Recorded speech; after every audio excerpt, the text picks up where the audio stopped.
హనుమకొండలోని bus stand లో ఉన్న RTC parcel service కి వచ్చే పార్సెల్స్ ను తీసుకోవడానికి వెళ్లే దారి సరిగా లేకపోవడం వల్ల పార్సెల్ బుక్ చేసుకున్న నిర్వాహకులు చాలా తీవ్ర ఇబ్బందులు పడుతున్నారు. దారి చిన్నగా ఉండడం వల్ల అతిపెద్ద బరువు గల పార్సెల్ ను తీసుకోవాలంటే బస్టాండ్ లోనికి వెహికల్స్ ని అనుమతి లేదంటూ ఆర్టీసీ సిబ్బంది పార్సెల్స్ తీసుకునే కస్టమర్లపైన దౌర్జన్యం చేస్తున్నారని, ఫోటోలు తీసి ఫైన్లు వేయిస్తామని బెదిరింపులకు ఇష్టం ఉన్నట్లు తిడుతున్నారని, దాడులకు పాల్పడుతున్నారని, సెక్యూరిటీ దౌర్జన్యం పైన బస్టాండ్ ఆర్ఎం మరియు మేనేజర్ గారికి దృష్టికి తీసుకువెళ్లినా పట్టించుకోవడం లేదని ప్రజలు చెప్తున్నారు. ఇదే కాకుండా నిత్యం రద్దీగా ఉండే బస్టాండ్ ఆవరణ అంతా శుభ్రతకు నోచుకోకుండా పోతుంది. ఎక్కడ వేసిన చెత్త అలాగే ఉంటుంది. బస్టాండ్ ఆవరణలో బహిరంగంగా మలమూత్ర విసర్జన చేస్తున్నారు మరియు బస్టాండ్ వీధి కుక్కలకు అడ్డాగా మారింది. ఇప్పటికైనా ఆర్టీసీ అధికారులు చర్యలు తీసుకోవాలని ప్రజలు కోరుతున్నారు.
నుంచి 7.5 lakh పేపర్స్ డిఫరెంట్ బస్తాలలో వచ్చినాయి.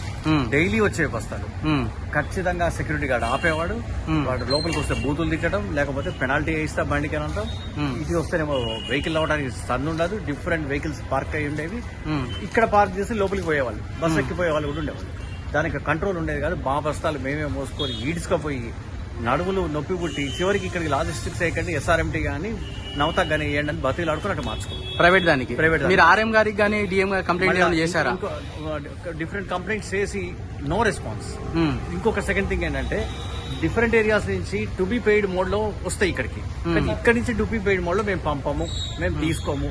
చాలా రుబాబుగా మాట్లాడతారు, చాలా అసహ్యంగా మాట్లాడతారు. ఇక్కడ స్టాఫ్ గానీ వాళ్ళు కానీ ఏమన్నంటే బెదిరిస్తారు మనల్ని. ఇష్టం ఉంటే తీసుకో, లేకపోతే ఎవడేమన్నాడు మిమ్మల్ని, మేము ఏమన్నావా మాట్లాడతారు. నా పేరు సోమనాథ్ శర్మ, నేను హన్మకొండ కిషన్పురాలో ఉంటా. ఇక్కడికి వేయటం అనుకుని నేను ఎస్ఆర్ఎంటీకి నవతకి డైవర్ట్ అయినా నా పార్సల్స్ ప్రైవేట్ దానికి.